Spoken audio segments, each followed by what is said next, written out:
Critias by Plato. How thankful I am, Socrates, that I have arrived at last, and, like a weary traveler after a long journey, may be at rest. And I pray the being who always was of old, and has now been by me revealed, to grant that my words may endure in so far as they have been spoken truly and acceptably to him. But if unintentionally I have said anything wrong, I pray that he will impose upon me a just retribution, and the just retribution of him who errs is that he should be set right. Wishing, then, to speak truly in future concerning the generation of the gods, I pray him to give me knowledge, which of all medicines is the most perfect and best. And now, having offered my prayer, I deliver up the argument to Critias, who is to speak next according to our agreement. And I, Timaeus, accept the trust. And as you at first said that you were going to speak of high matters and begged that some forbearance might be shown to you, I too ask the same or greater forbearance for what I am about to say. And although I very well know that my request may appear to be somewhat and discourteous, I must make it nevertheless. For will any man of sense deny that you have spoken well? I can only attempt to show that I ought to have more indulgence than you, because my theme is more difficult, and I shall argue that to seem to speak well of the gods to men is far easier than to speak well of men to men, for the inexperience and utter ignorance of his hearers about any subject is a great assistance to him who has to speak of it, and we know how ignorant we are concerning the gods. But I should like to make my meaning clearer if, Timaeus, you will follow me. All that is said by any of us can only be imitation and representation. For if we consider the likenesses which painters make of bodies divine and heavenly, and the different degrees of gratification with which the eye of the spectator receives them, we shall see that we are satisfied with the artist who is able, in any degree, to imitate the earth and its mountains, and the rivers, and the woods, and the universe, and the things that are and move therein, and further, that knowing nothing precise about such matters, we do not examine or analyze the painting. All that is required is a sort of indistinct and deceptive mode of shadowing them forth.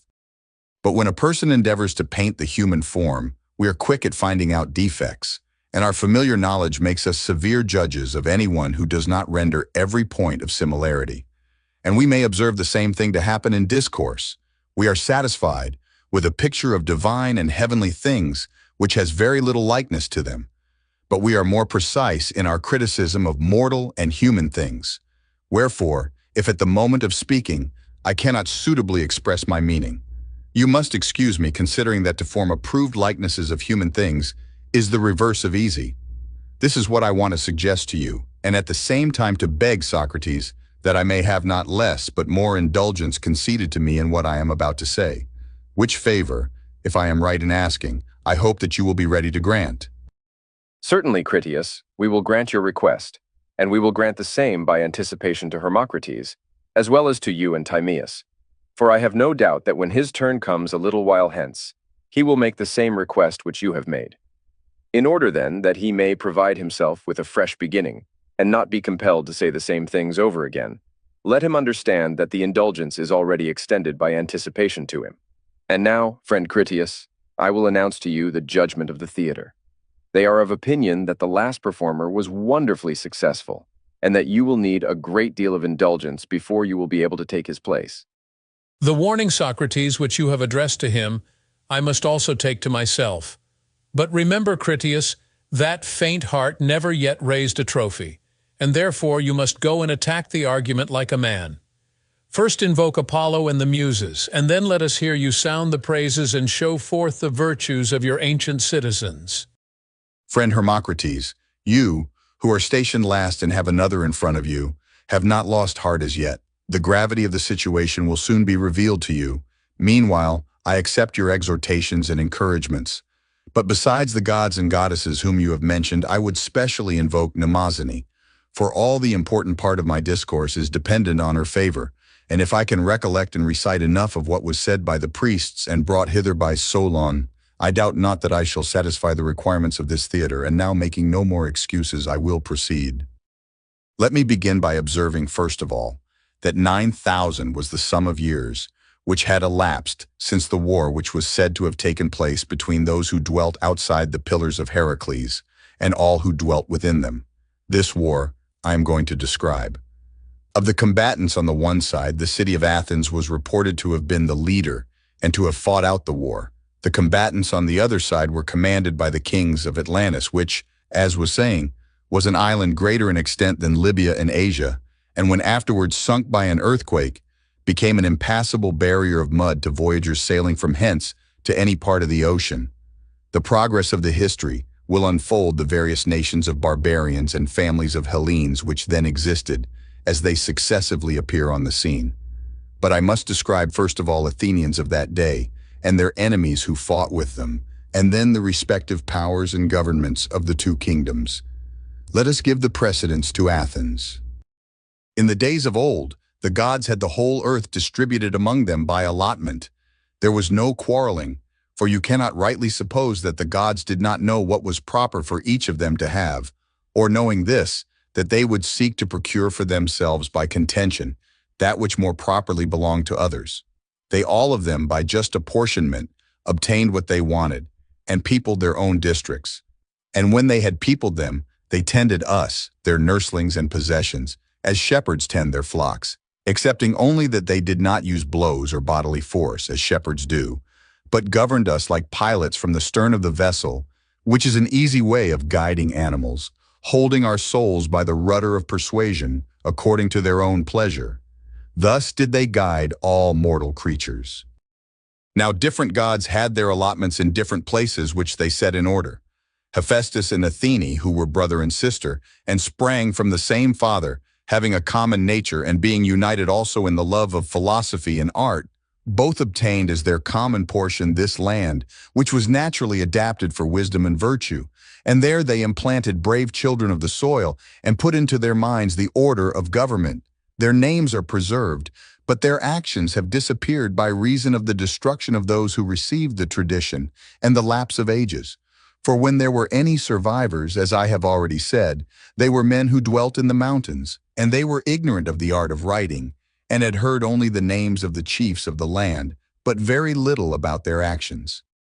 The names they were willing enough to give to their children, but the virtues and the laws of their predecessors they knew only by obscure traditions, and as they themselves and their children lacked for many generations the necessaries of life, they directed their attention to the supply of their wants, and of them they conversed, to the neglect of events that had happened in times long past.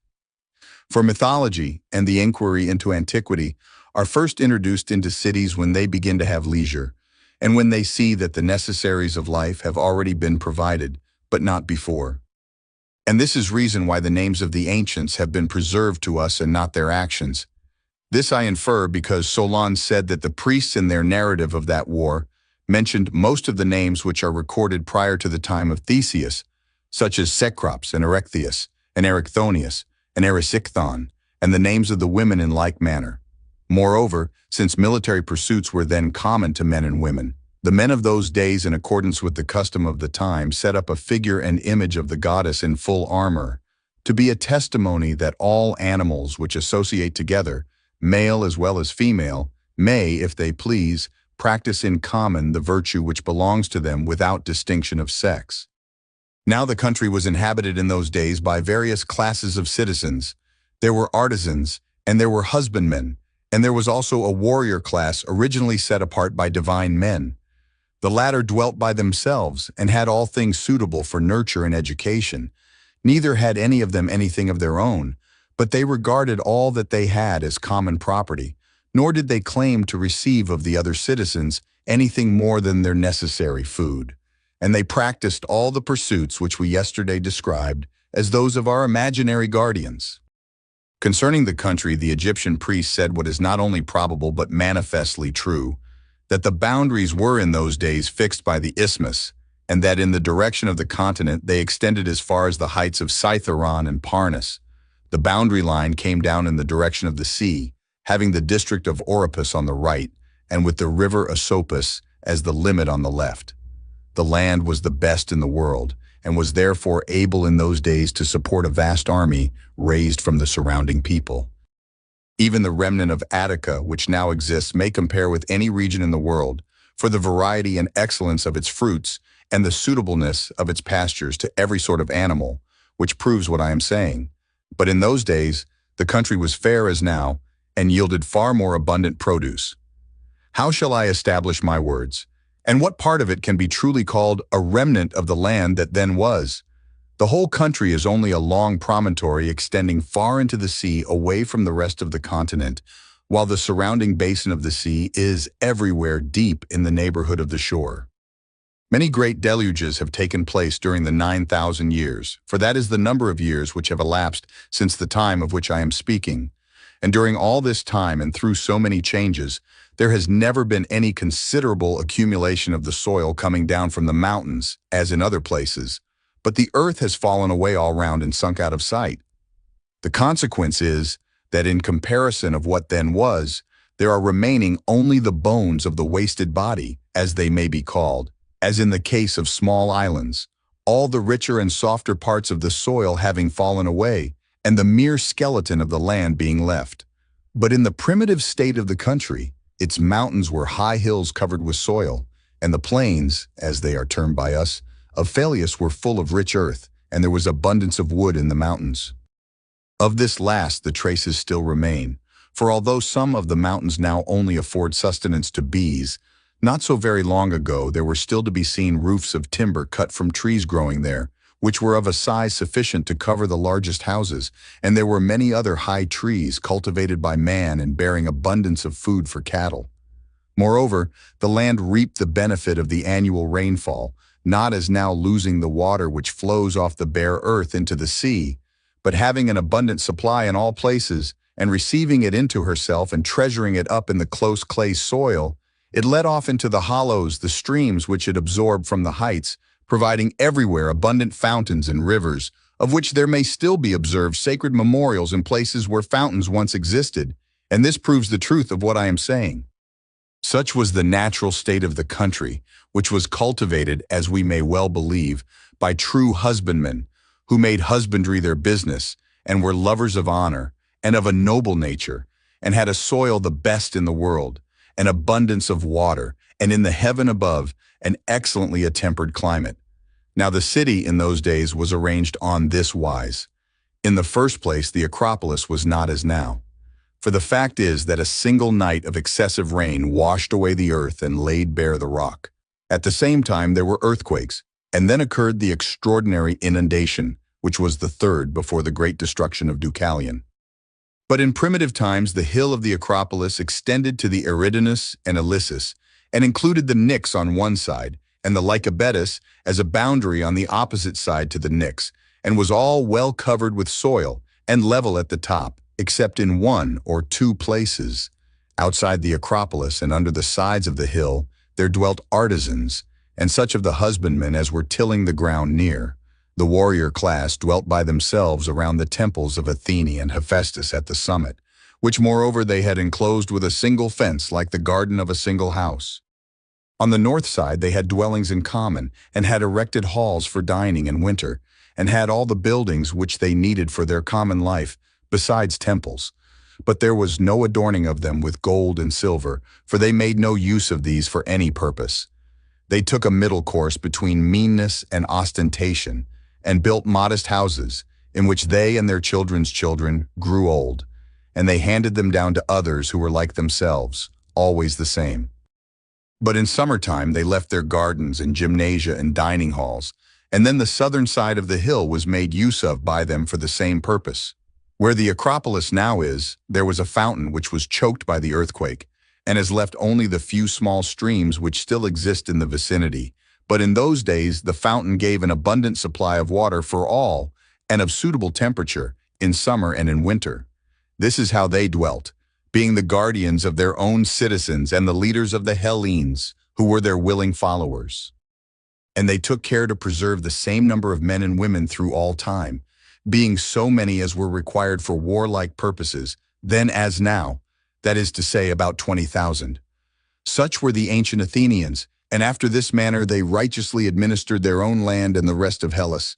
They were renowned all over Europe and Asia for the beauty of their persons and for the many virtues of their souls, and of all men who lived in those days they were the most illustrious.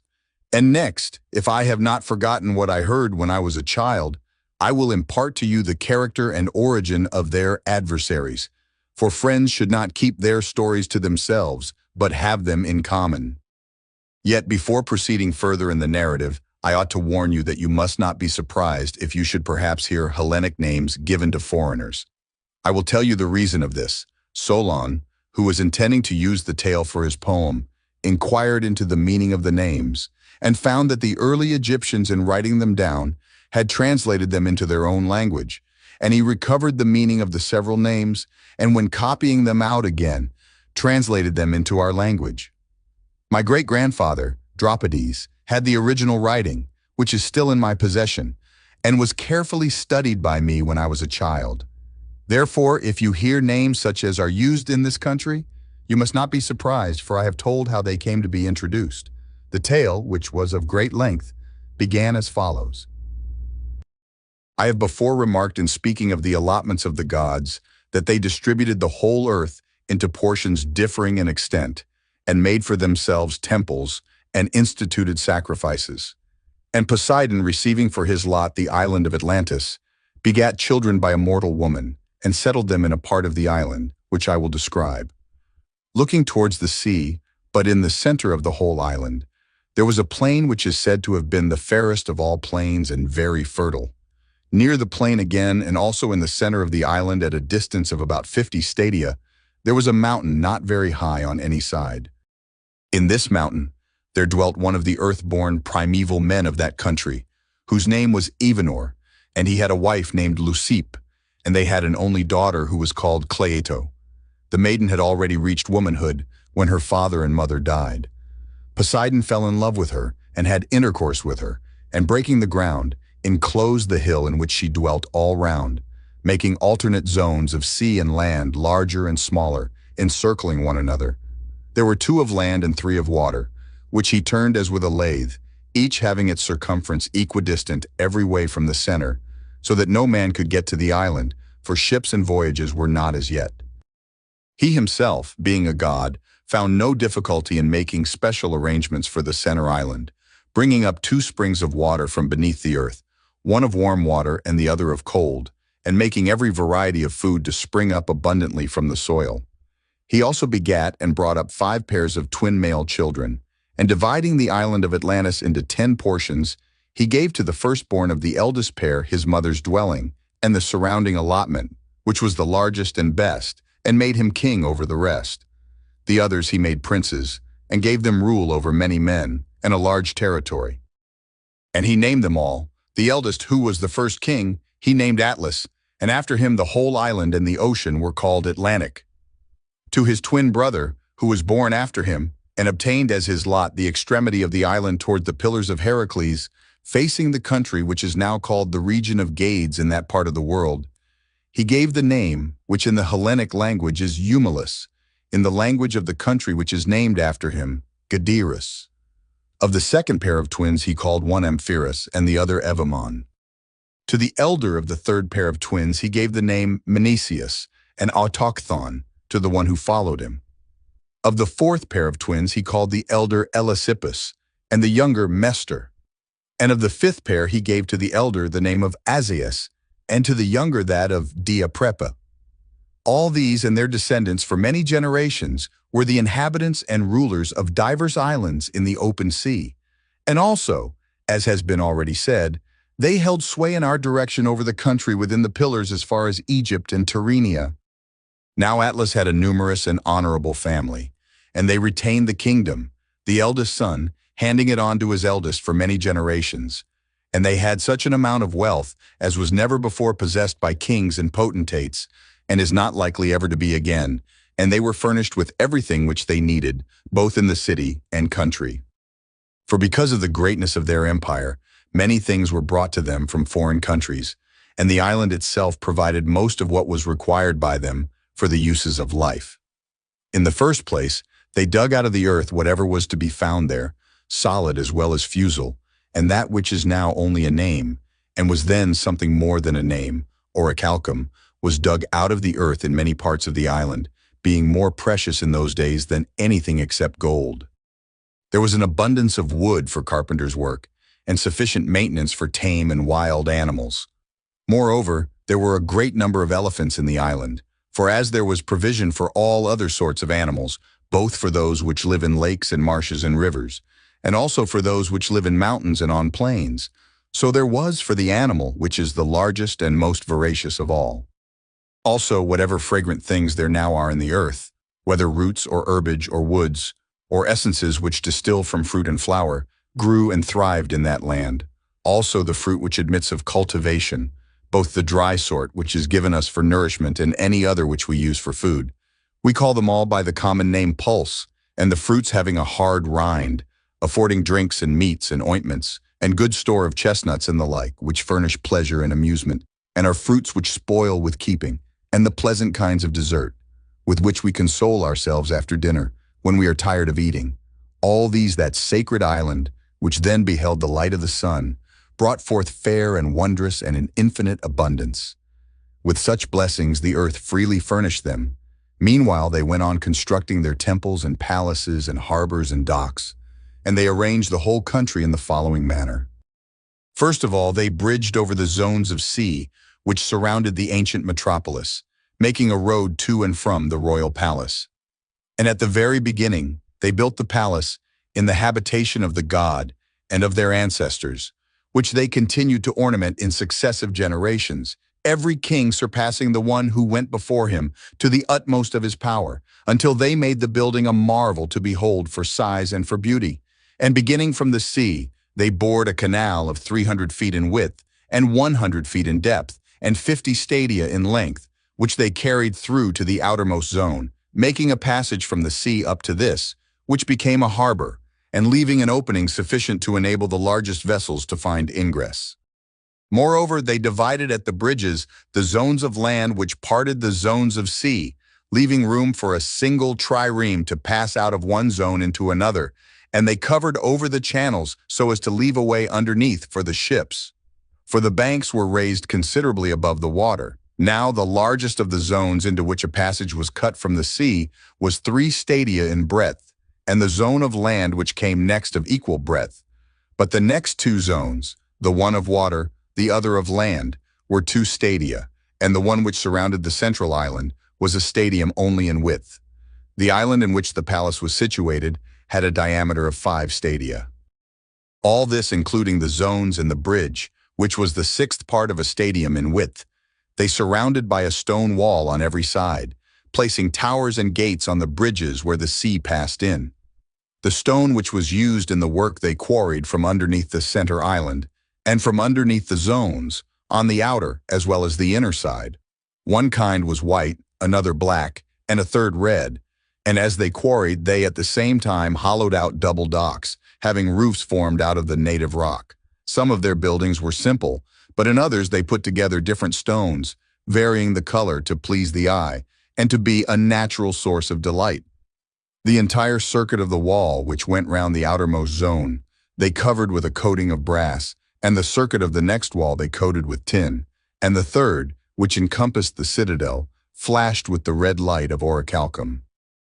The palaces in the interior of the citadel were constructed on this wise. In the center was a holy temple dedicated to Plato and Poseidon, which remained inaccessible, and was surrounded by an enclosure of gold. This was the spot where the family of the 10 princes first saw the light, and thither the people annually brought the fruits of the earth in their season from all the 10 portions, to be an offering to each of the 10.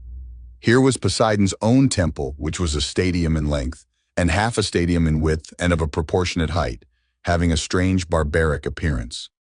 All the outside of the temple, with the exception of the pinnacles, they covered with silver, and the pinnacles with gold. In the interior of the temple, the roof was of ivory, curiously wrought everywhere with gold and silver and orichalcum, and all the other parts, the walls and pillars and floor, they coated with orichalcum. In the temple they placed statues of gold. There was the god himself standing in a chariot, the charioteer of 6 winged horses, and of such a size that he touched the roof of the building with his head. Around him there were 100 nereids riding on dolphins, for such was thought to be the number of them by the men of those days.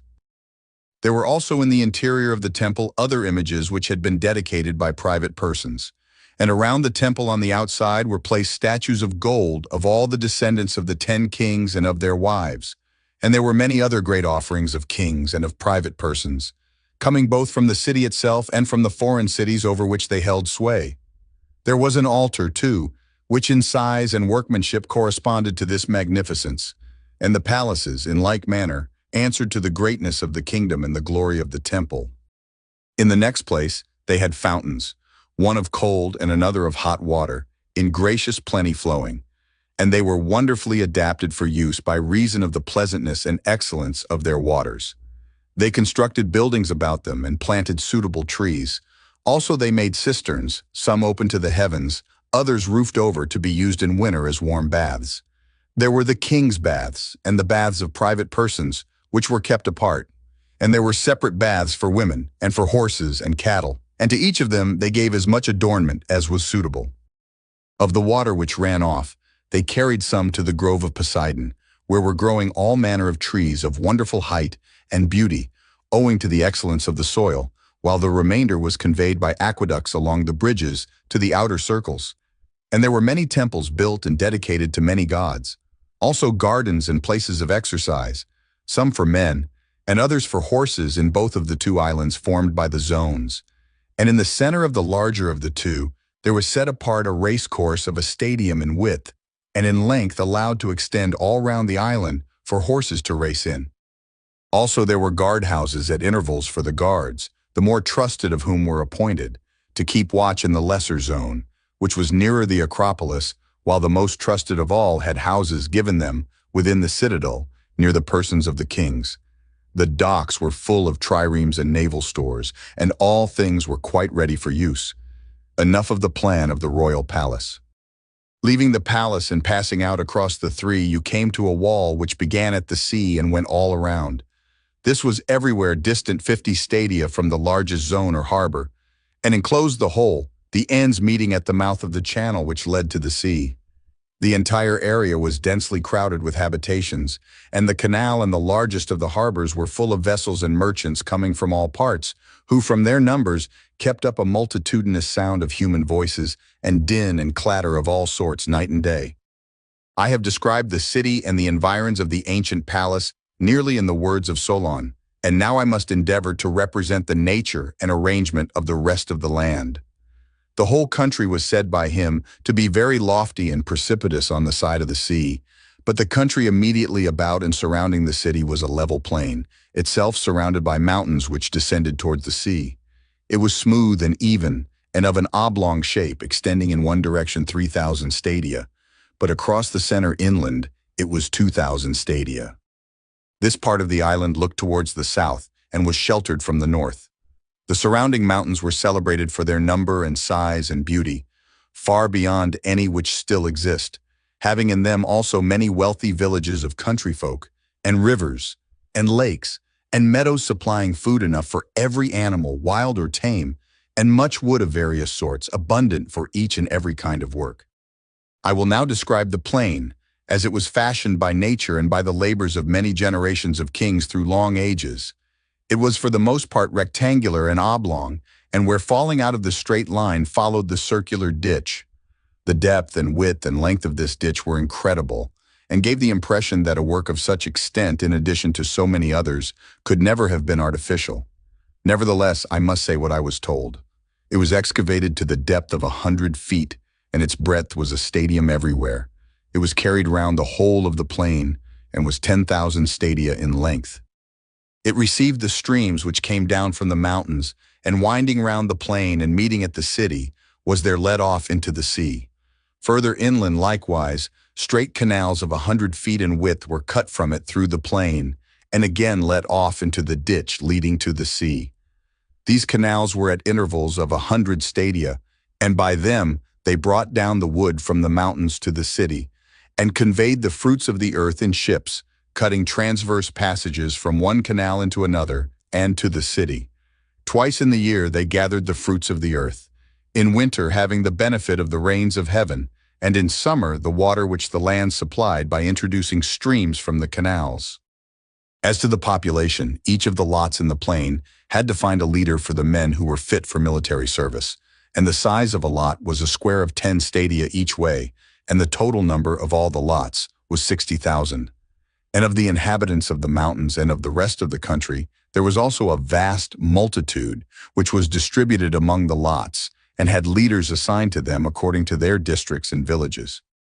The leader was required to furnish for the war the sixth portion of a war chariot, so as to make up a total of 10,000 chariots, also 2 horses and riders for them, and a pair of chariot horses without a seat, accompanied by a horseman who could fight on foot carrying a small shield, and having a charioteer who stood behind the man-at-arms to guide the 2 horses.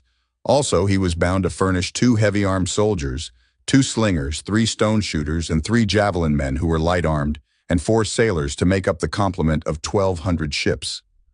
Such was the military order of the royal city. The order of the other 9 governments varied, and it would be wearisome to recount their several differences. As to offices and honors, the following was the arrangement from the first. Each of the 10 kings in his own division and in his own city had the absolute control of the citizens, and in most cases of the laws, punishing and slaying whomsoever he would. Now the order of precedence among them and their mutual relations were regulated by the commands of Poseidon, which the law had handed down. These were inscribed by the first kings on a pillar of orichalcum, which was situated in the middle of the island at the temple of Poseidon, whither the kings were gathered together every 5th and every 6th year alternately, thus giving equal honor to the odd and to the even number. And when they were gathered together, they consulted about their common interests, and inquired if anyone had transgressed in anything and passed judgment. And before they passed judgment, they gave their pledges to one another on this wise. There were bulls who had the range of the temple of Poseidon, and the 10 kings, being left alone in the temple, after they had offered prayers to the god that they might capture the victim which was acceptable to him, hunted the bulls, without weapons but with staves and nooses. And the bull which they caught they led up to the pillar and cut its throat over the top of it so that the blood fell upon the sacred inscription. Now on the pillar, besides the laws, there was inscribed an oath, invoking mighty curses on the disobedient. When therefore, after slaying the bull in the accustomed manner, they had burnt its limbs, they filled a bowl of wine and cast in a clot of blood for each of them. The rest of the victim they put in the fire, after having purified the column all around. Then they drew from the bowl in golden cups, and pouring a libation on the fire, they swore that they would judge according to the laws on the pillar, and would punish him who in any point had already transgressed them, and that for the future they would not, if they could help, offend against the writing on the pillar, and would neither command others, nor obey any ruler who commanded them, to act otherwise than according to the laws of their father Poseidon. This was the prayer which each of them offered up for himself and for his descendants, at the same time drinking and dedicating the cup out of which he drank in the temple of the god. And after they had supped and satisfied their needs, when darkness came on, and the fire about the sacrifice was cool, all of them put on most beautiful azure robes, and sitting on the ground at night over the embers of the sacrifices by which they had sworn, and extinguishing all the fire about the temple, they received and gave judgment, if any of them had an accusation to bring against anyone. And when they given judgment, at daybreak they wrote down their sentences on a golden tablet, and dedicated it together with their robes to be a memorial. There were many special laws affecting the several kings inscribed about the temples, but the most important was the following. They were not to take up arms against one another, and they were all to come to the rescue if anyone in any of their cities attempted to overthrow the royal house.